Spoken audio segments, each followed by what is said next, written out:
Madame, Monsieur, ladies and gentlemen, excellencies, I would like to thank you very much for being here today. We are very honored to discuss today the situation of freedom of association, assembly, and freedom of religion in Algeria. The side event is organized jointly by Jubilee Campaign and the European Center for Law and Justice. We are very honored to have with us today two special rapporteurs on freedom of religion and on freedom of association and assembly, as well as persons who can testify on the situation of the Christians in Algeria, Mr. Pastor Ourahmane and his daughter, and a former French ambassador, who was French ambassador during 7 years in Algeria, His Excellency Mr. Driencourt, who joins us. So we are very pleased. It is a very important topic. Algeria is an important country in northern Africa. Algeria has also an important foreign policy. Algeria is a member of most of UN treaties on human rights. Algeria went through the UPR process and committed to do some progress on several issues we are discussing today. So our purpose is really to highlight some important issues in Algeria, especially for minorities, Christian minorities especially, and to see how the UN can help Algeria to improve the situation in regard to freedom of association, freedom of assembly, and freedom of religion.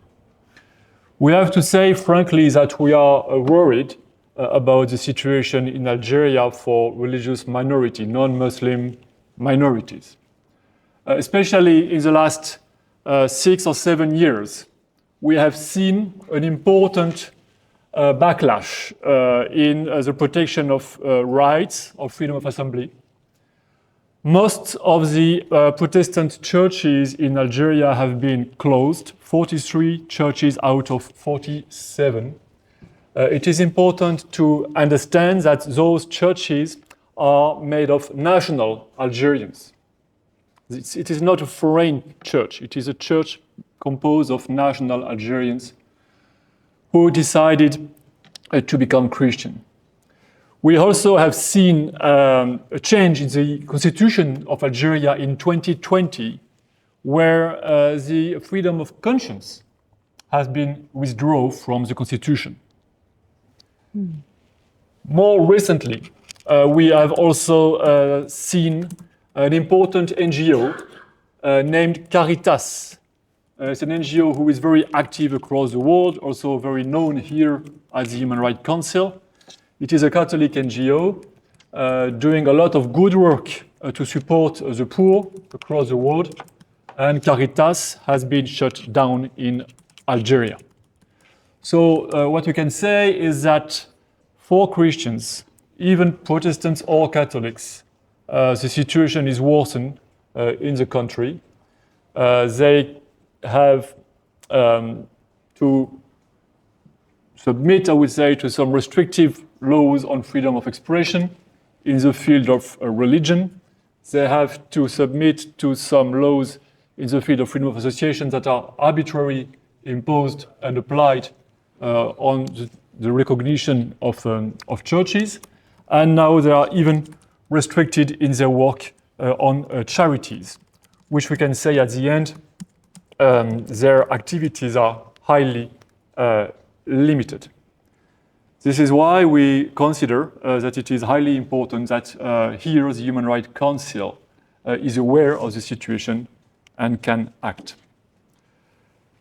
So we are now going to discuss more deeply this topic, this problem. I will first give the floor to Mrs. Gina Romero, who is the UN Special Rapporteur on freedom of assembly and association. You will present also your report and recent visit. Thank you. Well, thank you. Thanks to everybody. Do I have to take Yeah. So thanks to everybody for being here, and thanks to the Jubilee Campaign and the European Center for Law and Justice for the invitation.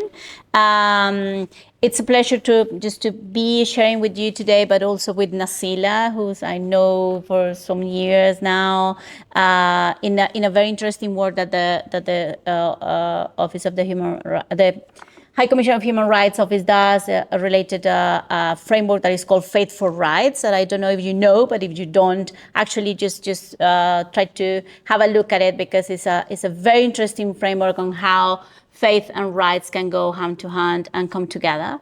I am really sorry that I have to leave after Nazila's presentation, but because I made a mistake by accepting a ticket and I need to run to the airport, so I really apologize. But then my team is staying also here just to take notes and brief me on what I miss when I leave. I want to present, like very briefly, some of the notes of the report on the official visit to Algeria that my predecessor Clément Boulle did from September 16 to 26, 2023. The purpose of the visit was to assess the implementation of the rights covered under this mandate, meaning freedom of assembly, peaceful assembly, and freedom of association, and also to identify challenges and promising practices and offer recommendations to assist compliance with international human rights laws and standards. And then many of the recommendations or the comments from the report says that there is a lot of work to do to fulfill the aspiration of the hundreds of thousands of people who marched in the street for over a year, just claiming for changes. I presented the report on Friday.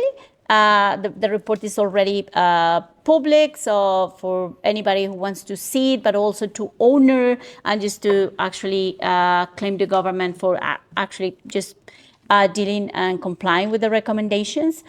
Just regarding the main general conclusions regarding the freedom of assembly and of association and its and what has been happening in the country is it mentioned a lot concern about the continued repression and intimidation of individuals and associations critical to the government, and the continued use of unconstitutional law and practices from the pre-Iraq era to severely limit the exercise of the rights of freedom of assembly and association in the country. And then the report has like a very specific part regarding religious association and how this framework of hostility around freedom of association is actually affecting the freedom of religion and belief. So the report says that although the 2020 Constitution guarantees the freedom of worship and mandates the state to impartially protect places of worship, and then, well, regarding the multitude of religious associations in Algeria, we have seen, and the report claims that there are a lot of restrictions to the ability to religious minorities to exercise the right of freedom of association and peaceful assembly, and this is a big concern in the report. So the report mentioned, and something that you already mentioned also, is that some religious associations are facing obstacles in securing registration and then even renewing the registration and in their daily operation. So the registrations are currently governed by a law 1206 and the Presidential Ordinance 0603 that imposes excessive restrictions to the exercise of religions other than Islam. And several government representatives, while Clément was in the visit, expressed the view that tight control on religious associations is necessary to avoid terrorism and extremism, especially in a view of the past of the country. Some obstacles faced by members of the Islamic Religious Association.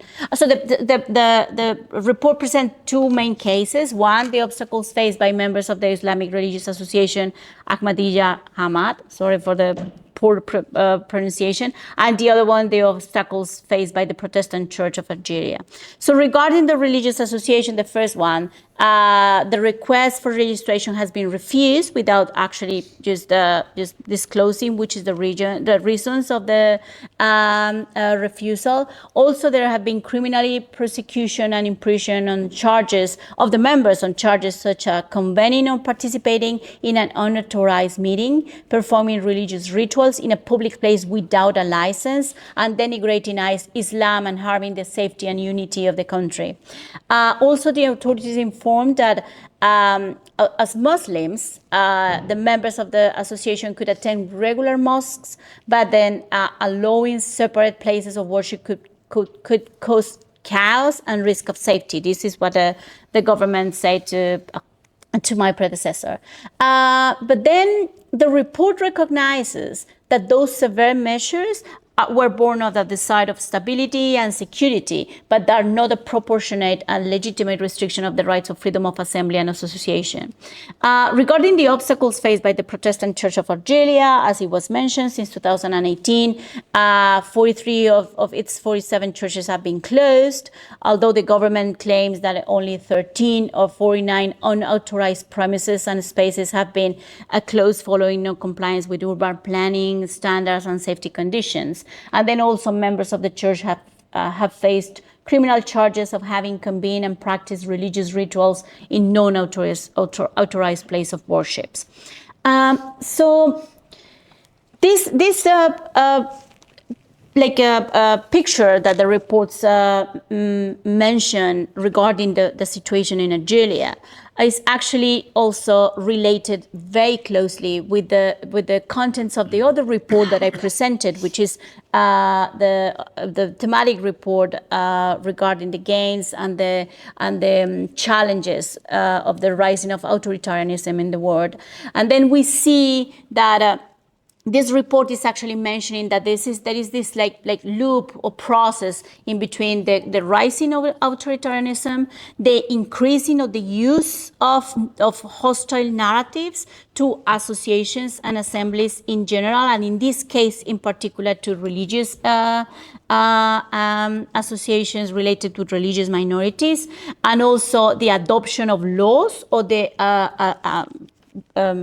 creation of new laws that are actually reprising more the registration or the operation of associations in general, and also how this adoption of laws are creating new reprisals that creates also violence and that increases authoritarianism. So we see that that very worrisome landscape that is also happening in Algeria, related specifically with the exercise of the interlink between freedom of association and assembly and freedom of religion and belief, but also in general in what is happening with the access to participation in Algeria.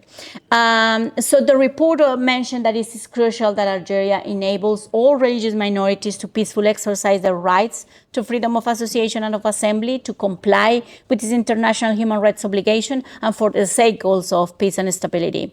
And the report also echoes the call of the Human Rights Committee for Algeria to abolish all legislative provisions that violate freedom of thought, conscience, and religion, and to ensure that all persons, including atheists and those who have renounced to the Muslim faith, are able to fully exercise the freedom of thought, conscience, and religion. And then I just want to take this last minute that I have still in my time to make a reflection of what is happening when these churches are closed. Because then a church is not only a building. A church is also a community. A church is also a provision of access of other rights. A church is also a provision of some items, some support, even a spiritual support, emotional support that communities need. So this is why it's very important to try to figure out a way to strengthen the system, also to claim for the government to stop doing the reprisals and stop doing the closing of the churches, because that means that a lot of communities, individuals and groups are being affected by the fact of these churches being closed. I leave it there. Thank you. Now we're going to listen to the testimony of Pastor Youssef Ourahmane. Pastor Youssef Ourahmane and his daughter Sarah, who is in the room. Pastor Youssef Ourahmane is the vice president of the Evangelical Church in Algeria. He has spent most of his life doing, we can say, church work for the Protestant community in Algeria. He has a long experience on this activity, and currently he is facing penal prosecution for his activity. So we are first going to listen to you. We are very pleased to have you with us, Mr. Ourahmane. À vous, s'il vous plaît, la parole. Thank you very much. Really, thank you so much for the invitation. I'm sorry I cannot be there with you in person because we just came back from another actually advocacy campaign in Sweden yesterday. But I read my daughter Sarah's contribution and her speech, and actually she has done very well. So I will trust that she will be able to share and also explain better. But anyhow, I have been involved with the Algerian Church for many, many years now, over than 36 years now. I have been the vice president of the EPA, the Alliance of Evangelical Churches in Algeria, since 2018. So for the last actually 4 or 5 years, I have been very, very much involved in what has been happening for the Algerian Church and the Algerian community there. And unfortunately, we have had so many cases, which is very, very hard to understand. As I said, before, up till today, we have 54 condemnations from different courts. And actually 54 prison sentences that varies from 2 months till 5 years, and a lot of fines as well. And actually there are 2 things that they use against us. Number 1, they tell us you have been holding or organizing church activities without authorization, or they will tell us that you have been shaking or you are shaking the faith of the Muslim. On the other hand, we should not talk anything that will disturb the Muslim faith, which is actually an article, I think 9, 10, and 11 in the ordinances of March 2006. So we have had many, many cases related to this law. And I tell myself, actually, I have been condemned for 2 years, last July, on the 2nd of July. It was almost a year now, without even knowledge, without being informed, without even attending to the court. Just condemned me for 2 years, and the accusation, of course, of organizing church activity without license. And actually, when the police came to investigate the building, when they heard, of course, that we have had something there, there was no proof whatsoever. But even there was no proof, I am still condemned. I have been appealing against this sentence twice now, and actually the 3rd time now. Is the final chance, of course, is to going now appealing towards to the Supreme Court, and hopefully things will change. But it will take some time to get the verdict. But we have another case actually. Pastor Selim and 3 of his elders, they have been condemned for 3 years in prison. And also they are also appealing to the Supreme Court as well. And the lawyers, when they were in the court, I think was back on the 24th of April last month, this year, there was no proof from the mayor of the town, no proof from the governor of the town, and they told to the court and to the police, look, you have no proof that these people, they have been evangelizing Muslims or shaking the faith of the Muslims. But even though the pastor Salim was held for 2 days at the police station for interrogations, and actually they were condemned for 3 years. And the fine goes up to make around $1,200. But anyhow, they had also appealed twice, and all of us were appealing to the Supreme Court. But we still have many cases now at the moment to the Supreme Court. So what I want to say is there are two things against us now that the government always use to condemn us. Number one is because our church license or association license, the EPA license, is not renewed.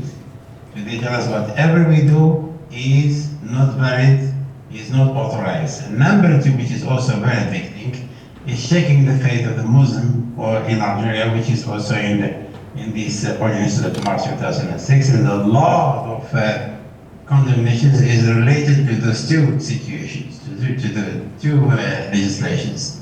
So we have a very difficult time, and up to today, there is only one church open, remain open, is in Algiers, which is also a member of the EPA, and we don't know for how long it will remain open, but almost, well not almost, but 46 churches has been closed down by the authorities, and those who are affiliated with the EPA, but there are at least about 6 or 7 are there, they are not affiliated, but also they have closed their buildings. So the situation is quite difficult, and it was for a long time we have been sending all our documents, sending all our information that the Minister of Interior required since 2018 and even before that, but there was no response. Till actually recently, last year, the Minister of Interior started to respond to us, and our President, Mr. Pastor Salah, he had 2 or 3 meetings actually with the Minister of Interior, and finally we got a long list of reservations, concerning our constitution, or the EPA constitution, and also the way that we have been doing and running, of course, and organizing our General Assembly. So tomorrow we will have the General Assembly in Algiers to be able to respond and answer all the reservations, the questions that they produced. And hopefully, we will send it again once more to the Minister of Interior, and hopefully, of course, things will change. Because the main thing that what we would like to see happening at the moment is renewing the license of the EPA, so we'll be able to open the churches and organize, of course, our church activities. But the problem is now, because a lot of Christians are really living a very difficult situation, in their spiritual life, in their walk with God, and so many, of course, they need help, they need pastoral care, they need counseling. Unfortunately, we cannot receive them in the building. We are not allowed to receive them. We have had, last summer, we have had some couples coming to stay with us, and then they were called to the police station, and then when they went back home, they were called again to the police stations in their hometown and home villages. So we are living in a very difficult situation, very strict. But anyhow, this is where we are, and so as I said, our main concern now, number one, is to be able to renew the license of the EPA, but of course, be able to reopen all the churches. And so many court cases, they have to be dropped because there is no proof in all what they have been accusing us. So this is what I would like to contribute, but I trust, of course, Sarah, she will finish the rest with better too. Thank you very much, and God bless you all. Thank you very much, Mr. Ourahmane. Now I will give the floor to Sarah for a few minutes to continue the presentation. Yep. Thank you, ECLJ, and thank you to Jubilee Campaign for organising this side event. We're deeply appreciative of your efforts. So as my father just mentioned, my name is Sarah, and I'm the daughter of Pastor Youssef, whom we just heard from, and who unfortunately cannot be here today due to his ongoing Supreme Court case and difficulties leaving and entering the country. But I'm not only here to speak on behalf of my father, but also the broader community of over 100,000 indigenous Protestant Christians spread across over 50 churches in Algeria. Many members of my community say that becoming a Christian provides them greater freedom to live out their true identity, but also to pray in their own indigenous tongue. They say that having a community of Christians allows for them to meet, convene, eat together, and even have extracurricular activities for their children, as my father just mentioned. During the 1990s, the church was also a very significant space of refuge from the ongoing war, civil war that was happening on the exterior. And it's from this context that I grew up. As a second-generation Algerian Christian, I would also like to tell you what it's like to live as a Christian today in Algeria. I will highlight 3 things. Firstly, to be a Christian in Algeria means the protection formally provided by the law is an illusion. While Article 51 of the Algerian Constitution states that freedom of opinion is inviolable and that freedom of worship is guaranteed and shall be exercised in accordance with the law, this is not the case in reality.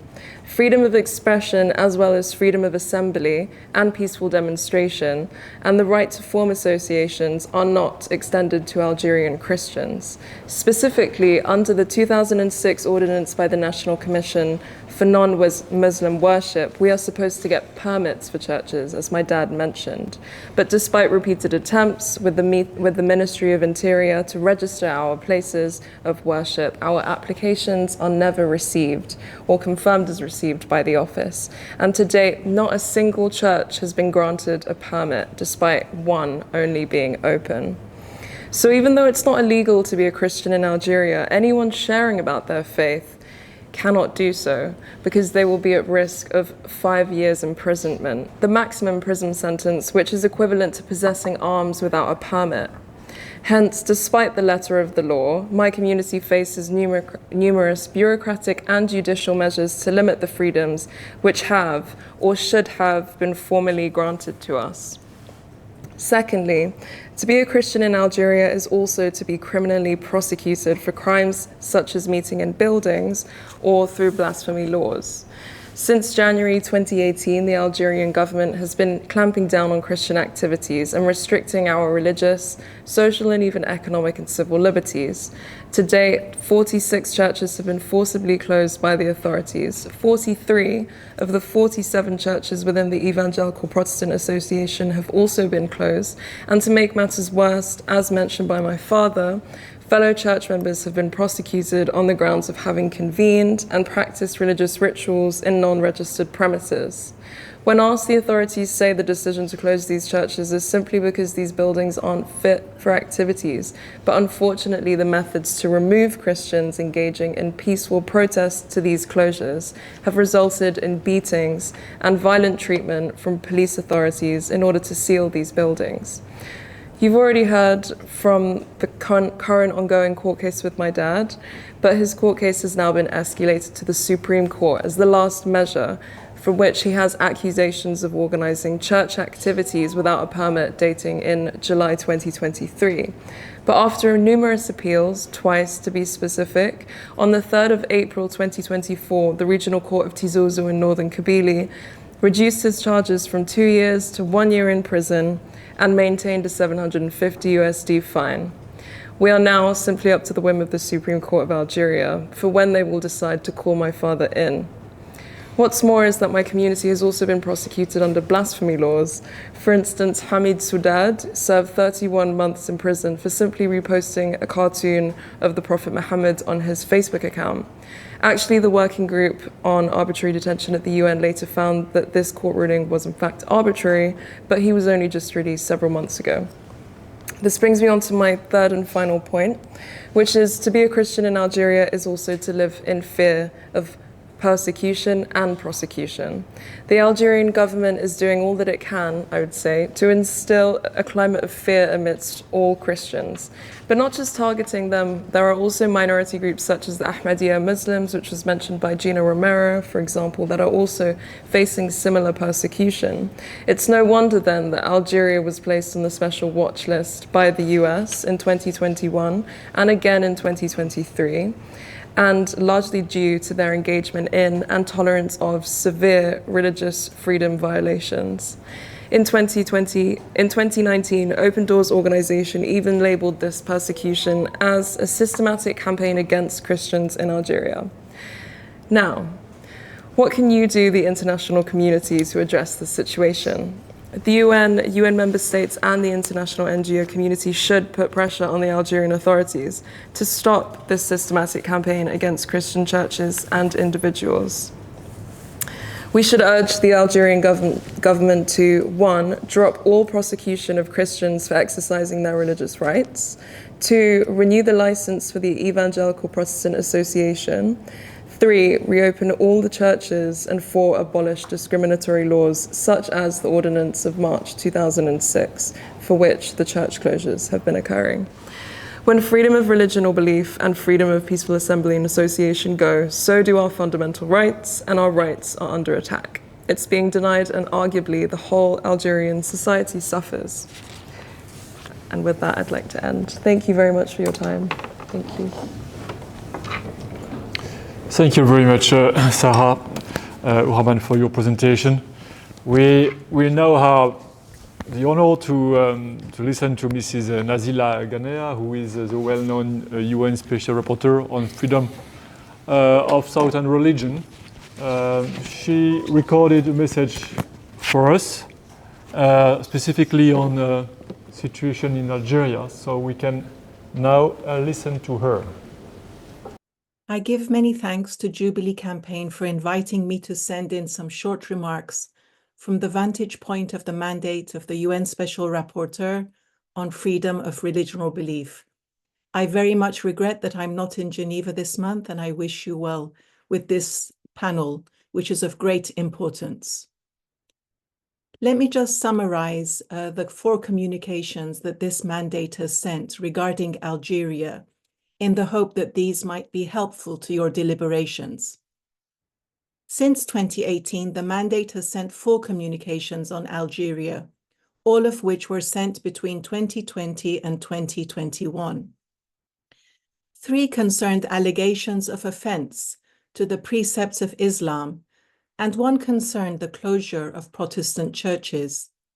In all of the former 3, prison sentences were meted out, including to minority Muslims, and in all 3, sentences were either overturned or reduced on appeal. The authorities have tended to respond to these allegation letters and have tended to defend both Algeria's protections of freedom of religion or belief, which it has to be said are more restrictive than permissible under the ICCPR, and to deny that any human rights violations took place. As to the first of these communications, in November 2021, the mandate was joined by the Special Rapporteurs on Minority Issues and Freedom of Opinion and Expression, as well as the Working Group on Arbitrary Detention, in raising the case of Mr. Hamid Soudad, a member of Algeria's Christian minority, who was sentenced to a fine and 5 years in prison for offense to Islam. The allegations followed Mr. Soudad's sharing on Facebook of a caricature criticizing the marriage of the Prophet Muhammad and Aisha. The Working Group on Arbitrary Detention subsequently declared his detention as arbitrary. In its response, the government defended Mr. Soudad's detention. I welcomed Mr. Soudad's release in July 2023. In the second of these communications, in August 2021, the mandate was joined by the Special Rapporteur on Freedom of Opinion and Expression in raising the case of Mr. Saeed Jabal Khair, a journalist, scholar of Islam, and secondary school Arabic and philosophy teacher, who was similarly sentenced to 3 years imprisonment and a fine for offense to Islam and denigration of the dogma or precepts of Islam. Mr. Jabal Khair's case, in Mr. Jabal Khair's case, once again, Facebook posts constituted the supposed crime.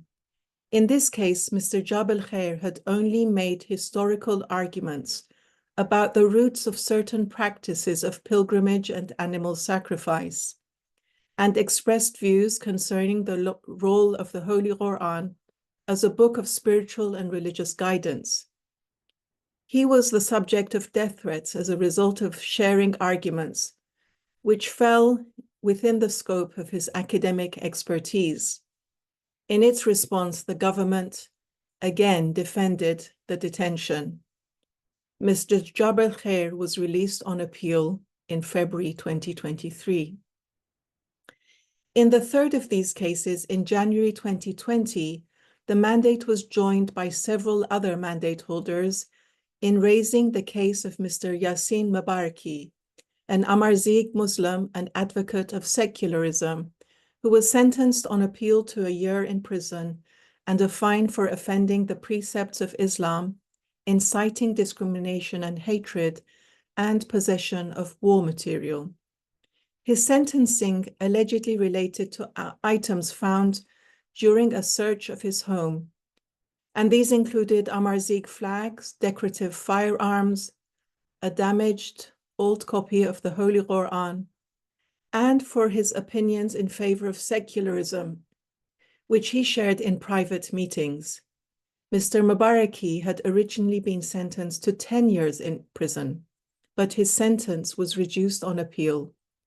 The Algerian government defended his sentencing in its response to the mandate holders. And in the final one of the communications I'll share and outline today, in December 2020, the mandate was joined by the Special Rapporteurs on Minority Issues and Freedom of Association in raising concern about the closure of places of worship and churches affiliated with the Protestant Church of Algeria, as well as acts of discrimination against members of the Protestant Christian minority in the country. Specifically, over a 2-year period in 2019, 9 churches affiliated with the PCA had been subjected to closure by regional governors, and a further 49 had been threatened with closure at the time of drafting the allegation letter. Concerns were also raised about the behavior of law enforcement officers during the closures, including the use of physical force against worshippers and church representatives. In its response, the government of Algeria defended the closure of the places of worship due to their failure to meet administrative formalities. I welcome the opportunity to join you today and hope that the panelists may be able to share their deliberations with me subsequently. I'd be most grateful of this, and I'm sorry once again to not be able to be with you. Thank you for your kind attention. I wish you all the best. So we now are very pleased to give the floor to His Excellency Monsieur l'Ambassadeur Xavier Driencourt. Monsieur l'Ambassadeur, merci beaucoup de nous faire l'honneur de votre présence et de donc nous faire part de votre connaissance fine de l'Algérie, basée sur votre présence pendant plus de 7 années en tant qu'ambassadeur de France dans ce pays. Merci. Merci à vous. Je vais effectivement donner un témoignage personnel, puisque j'ai été 2 fois ambassadeur de France en Algérie, donc au total presque 8 années. Témoignage personnel en tant qu'ancien ambassadeur de France, d'une part, et je disais en boutade aux Algériens que j'étais le défenseur de 2 minorités, les journalistes et les religieux. Et témoignage en tant également que chrétien, puisque j'ai beaucoup pratiqué les différentes communautés religieuses algériennes. Alors, je dirais que le cas de l'Algérie est un paradoxe. C'est la question de la liberté d'association et de la liberté religieuse est vraiment un paradoxe. D'une part, il y a un cadre juridique qui a été rappelé tout à l'heure, qui est un cadre juridique assez libéral, puisque la Constitution algérienne garantit officiellement la liberté de culte, mais celle-ci est applicable principalement au culte musulman, et les autres religions sont étroitement encadrées, soumises à un régime d'autorisation et d'agrément. Et c'est ça la clé de tout le dispositif algérien, c'est le régime d'autorisation et d'agrément. Sans autorisation, sans agrément, vous n'êtes rien et vous n'existez pas. Pas seulement les communautés religieuses, mais toutes les associations que, en tant qu'ambassadeur, j'ai eu à traiter, donc, pour lesquelles j'ai dû intervenir. Donc l'agrément, l'autorisation, c'est l'alpha et l'oméga. Paradoxe également, parce que le ministre des cultes se montre très ouvert, très libéral. Je le voyais assez souvent. Il est l'interlocuteur officiel et le seul interlocuteur des églises d'Algérie. Il y a, vous le savez, en Algérie, le culte de Notre-Dame d'Afrique. Et il se trouve que pendant mon premier mandat en Algérie, j'ai assisté et j'ai piloté la restauration de la basilique Notre-Dame d'Afrique. Et cette inauguration, elle a eu lieu, ce qui est un paradoxe, en présence du secrétaire général du FLN qui représentait le gouvernement algérien. Et on a exécuté Kassaman, l'hymne national algérien, à l'orgue de la basilique. Paradoxe également, on invite régulièrement l'archevêque d'Alger, qui est Monseigneur Vesco aujourd'hui, après Monseigneur Desfarges, à toutes les cérémonies officielles pour montrer que l'Église d'Algérie fait partie de la vie politique du pays. Et l'archevêque d'Alger est invité également aux cérémonies du 1er novembre. Il était tout récemment invité à l'inauguration de la grande mosquée d'Alger. Il y a toujours la cathédrale d'Alger, la cathédrale d'Oran, la cathédrale d'Hippone. Il y a quelques paroisses dans Alger, mais ailleurs, le culte catholique est beaucoup plus compliqué à pratiquer. Et enfin, il y a un nonce apostolique à Alger avec des relations diplomatiques avec le Saint-Siège. Donc, en apparence, il y a un certain sentiment d'ouverture, de liberté, voire de tolérance. En tout cas, c'est inscrit comme cela dans la Constitution et dans les lois algériennes. Mais la réalité, vous l'avez dit les uns les autres, elle est tout autre, parce que derrière cette apparence que j'ai décrite, vous avez l'article 51 de la nouvelle constitution algérienne de 2020, donc c'est tout récent, qui dispose que la liberté d'opinion est inviolable, la liberté de conscience des cultes est garantie, elle s'exerce dans le respect de la loi. Et donc, ces libertés ne vont pas jusqu'à inclure la liberté de conscience qui avait été constitutionnalisée avant, mais retirée en 2020, ce qui est un fort recul, puisque ça sape le droit de croire ou de ne pas croire ou de changer de religion. L'ancien ministre des cultes disait encore tout récemment qu'un Algérien ne peut évidemment qu'être musulman. Donc tout est dit dans cette phrase.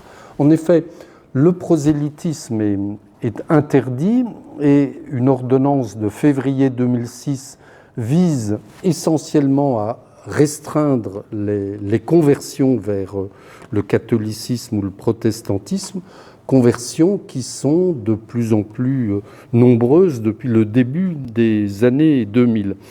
Et puis, toutes les communautés religieuses que j'ai pu voir, que j'ai rencontrées durant mes deux séjours à Alger, en tant qu'ambassadeur ou en tant que chrétien, me racontaient tous et toutes les nombreuses difficultés quotidiennes, la bureaucratie administrative et tatillonne qui faisait leur vie quotidienne, autorisation nécessaire pour se déplacer. Les moines de Tibérine, par exemple, doivent avoir une autorisation pour aller à Médéa, qui est à 5 km, et doivent avoir une escorte pour aller à Médéa. Que ce soit les moines de Tibérine, les pères de Foucault qui sont à La Secrème, sont également étroitement surveillés par la gendarmerie. Il me racontait que pour aller chez le médecin, il y avait le gendarme qui les suivait jusque dans le cabinet médical. Et les curés des paroisses très isolées dans les villes algériennes, pour eux, c'est particulièrement dramatique et compliqué. Je rappelle aussi les ennuis faits à Monseigneur Bader, qui était le précédent archevêque d'Alger et qui avait le tort, si je puis dire, d'être un Jordanien, donc il parlait parfaitement l'arabe, il connaissait l'islam et il pouvait répondre au ministre des cultes en lui disant « Mon vieux, moi je connais l'islam autant que toi, donc tu n'as rien à me raconter sur l'islam. » Enfin, pour mémoire aussi, les difficultés bureaucratiques faites pour organiser la cérémonie de canonisation des moines de Tibérine et de Monseigneur Claverie et des différents religieux qui avaient été tués pendant la guerre civile. Donc voilà, il y a beaucoup de difficultés bureaucratiques et vous l'avez rappelé tout à l'heure en citant l'exemple de Caritas qui a été fermé donc tout récemment parce que, encore une fois, l'autorisation, l'agrément, c'est quelque chose qui est particulièrement important. De même que l'archevêque d'Alger me disait qu'on lui interdisait, parce qu'il n'avait pas l'autorisation requise, de recevoir des virements du Saint-Siège de Rome, donc parce que c'était considéré comme des financements de l'étranger. Et puis, je ne mentionne pas, vous l'avez fait tout à l'heure, les fermetures et les interdictions d'assemblées religieuses en Kabylie et la fermeture d'églises. Alors, quelles sont, et j'en viens à la conclusion, quelles sont les raisons de ce paradoxe, encore une fois, un cadre juridique qui est officiellement libéral et une réalité quotidienne qui est tout autre. Première raison, c'est évidemment l'affirmation permanente et constante depuis 1962 donc de la suprématie de la religion musulmane. C'est une politique constante mais qui est particulièrement affirmée aujourd'hui. Deuxième raison, c'est la crainte de conversion de musulmans vers le christianisme et l'exemple qui serait ainsi donné. Troisième raison, sans le dire, c'est sans doute aussi une raison plus politique, ce sont les Kabyles qui sont particulièrement visés et qui se sont davantage tournés vers religion catholique ou protestante, et ce n'est pas un hasard si les fermetures d'églises interviennent en Kabylie, parce que c'est facile de faire l'amalgame au nom de l'ordre public, de la sécurité, entre évangéliques, protestants, catholiques et kabyles.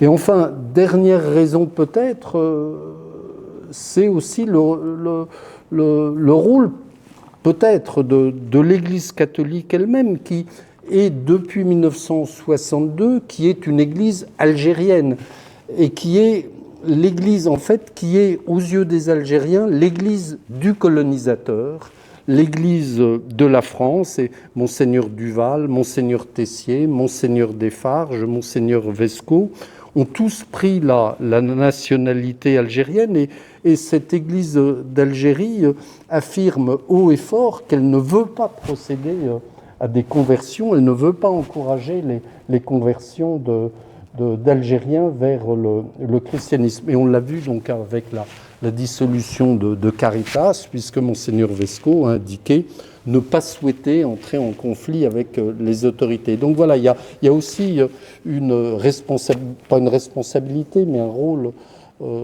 marqué par l'Église d'Algérie pour des raisons de prudence quotidienne, parce qu'ils savent que s'ils vont au conflit, ils seront perdants. Voilà, c'est un témoignage personnel, évidemment.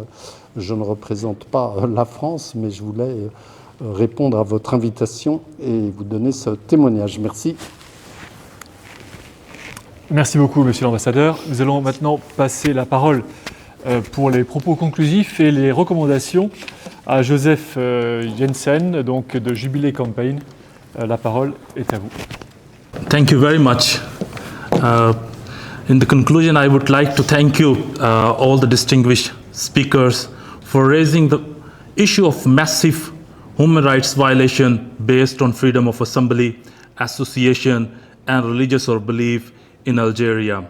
After hearing the distinguished speakers, experts, and survivors, it seemed that Algeria has consistently denied or ignored almost 23 communications and called for several UN mandates to abolish all legislative provisions that violates freedom of religion or belief and or association.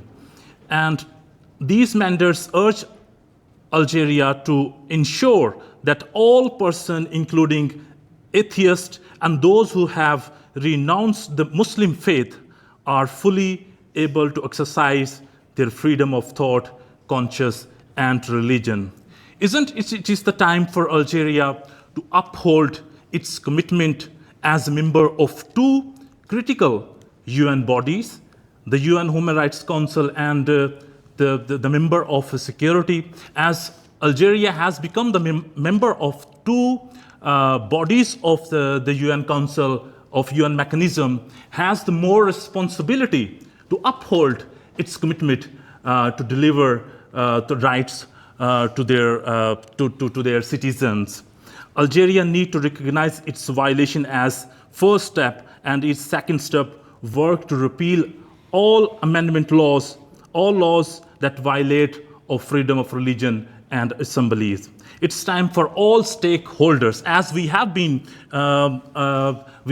involved, we have been doing dialogue, talking with several stakeholders, member of the states, mandates, to take serious stance and take action, urging Algeria to take necessary steps to end these atrocities and give all rights to its citizens to profess for religious of freedom, to conscience, and to assembly, to practice their beliefs in its country.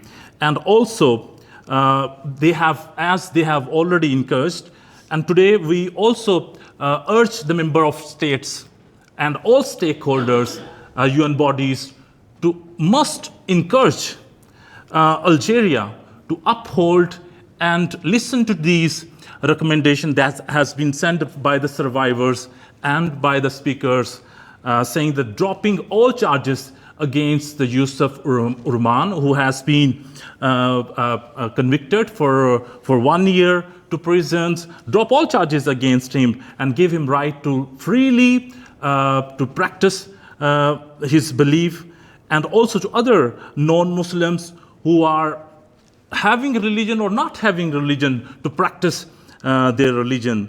Recognizing Evangelical Protestant Church and the rights of its members to meet and pray in the church, outside the church, in its community, to profess their beliefs with one another.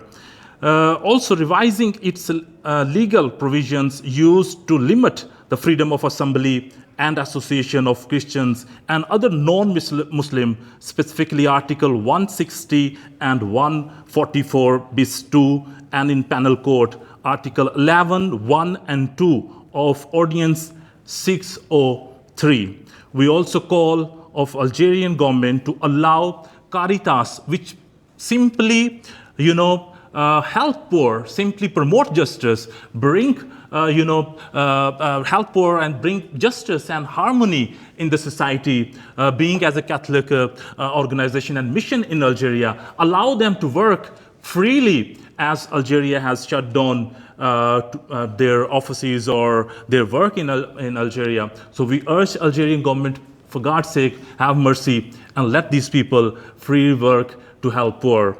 And we call Algerian government to allow all reopen all churches that they have shut down. It is really high time, and it is time for Algeria to take action and give complete freedom of religion and association for its citizens to open the church and to gather in their community to exercise their freedom, their beliefs.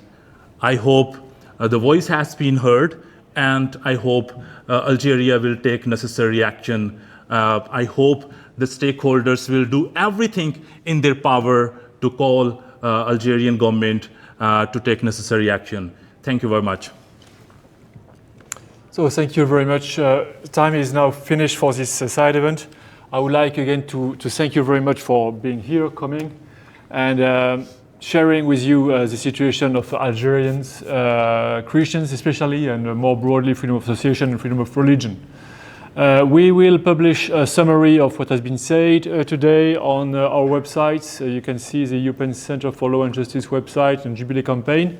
If you want all the references to cases, to norms, laws, and the different aspects we've been raising today.